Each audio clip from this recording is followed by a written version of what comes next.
धर्मेंद्र प्रधान ने इस्तीफा तो दे दिया है, लेकिन धर्मेंद्र प्रधान से पहले मोदी सरकार के 12 सालों के कार्यकाल में इस्तीफा देने वाले ये इकलौते मंत्री नहीं हैं। एमजे अकबर जो विदेश राज्य मंत्री थे, उन्होंने 17 अक्टूबर 2018 को इस्तीफा दिया था, जब भारत में #मीटू आंदोलन के दौरान कई महिलाओं पत्रकार ने उन पर यौन उत्पीड़न के गंभीर आरोप लगाए थे। ये आरोप उनके पत्रकारिता करियर से जुड़े थे। जैसे जैसे मामला गंभीर होता गया, प्रधानमंत्री कार्यालय के तत्कालीन प्रधान सचिव नृपेंद्र मिश्र ने अकबर से मुलाकात कर उन्हें पद छोड़ने के लिए राजी किया। केंद्र की नरेंद्र मोदी सरकार अपनी ना झुकने वाली छवि के लिए जानी जाती रही है, लेकिन हमने अपनी रिसर्च में पाया कि बीते सालों में कम से कम 3 बड़े मौकों पर मास मूवमेंट के आगे सरकार को अपने कदम पीछे खींचने पड़े।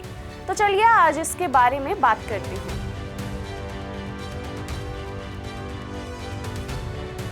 पहला बड़ा प्रोटेस्ट जब CAA यानी सिटीजनशिप अमेंडमेंट एक्ट के खिलाफ देश भर में 2019 के अंत में भारी विरोध प्रदर्शन शुरू हुए। इसमें कम से कम 25 लोगों की जान चली गई थी। आशंका थी कि CAA को राष्ट्रव्यापी NRC के साथ जोड़ा जाएगा। इसी बीच गृह मंत्री अमित शाह संसद में और चुनावी सभाओं में बार बार ये कह चुके थे कि देश भर में NRC लागू किया जाएगा। यहाँ तक कि उन्होंने इसके लिए 2024 की समय सीमा तक बताई थी। उस समय राष्ट्रपति रामनाथ कोविंद ने संसद के संयुक्त संबोधन में NRC को प्राथमिकता बताया था।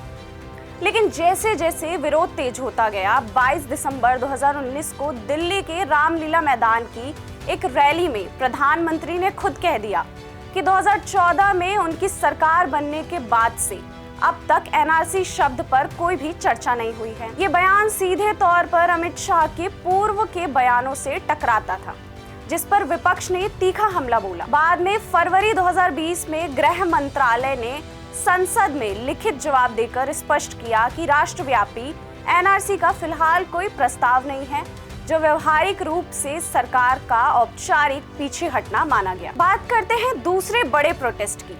2020 में लाए गए 3 कृषि कानूनों के खिलाफ दिल्ली की सीमाओं पर किसानों का आंदोलन लगभग 1 साल तक चला। इसमें सैकड़ों किसानों की जान गंवाने की भी खबरें सामने आई।